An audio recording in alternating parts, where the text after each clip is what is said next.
The Cursed Manor.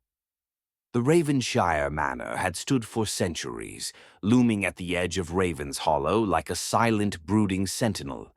Stories of its dark past whispered through the town like an unshakable curse, of vanished guests, flickering candlelight in the empty windows, and the wailing of something not quite human in the dead of night. No one dared enter, except for Daniel Whitmore. A journalist in search of his breakthrough story, Daniel was drawn to the manor like a moth to flame.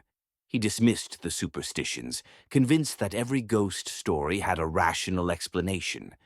But as he stepped inside, the air grew thick, heavy with the scent of decay. The grand chandelier above him swayed slightly, though there was no wind. His footsteps echoed down the vast, dust-laden corridors, each door he passed appearing darker, more menacing. He set up his camera, speaking into the recorder.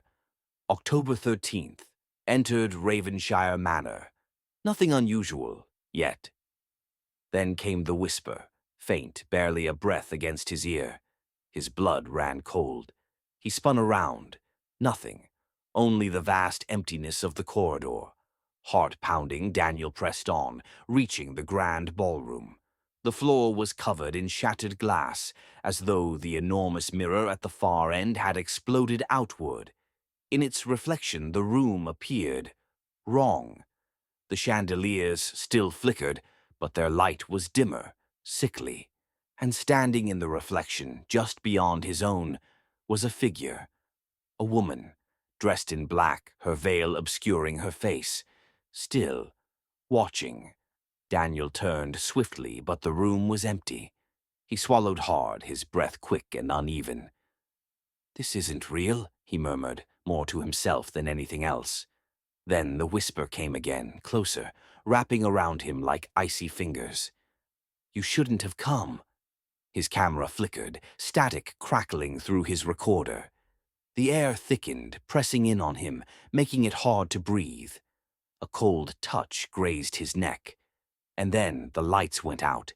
A shriek tore through the darkness, the kind that rattled inside his skull, that filled every crevice of his mind with pure, unrelenting terror. Daniel fumbled for his flashlight, his hands trembling violently. When he turned it on, the woman was inches from his face. Her veil lifted just enough to reveal hollow, gaping eyes. The camera crashed to the ground. The last thing it recorded was Daniel's horrified scream before everything fell silent once more. The next morning, the townspeople found his car still parked outside Ravenshire Manor. The doors remained locked. The camera lay at the doorstep, its footage playing in an endless loop.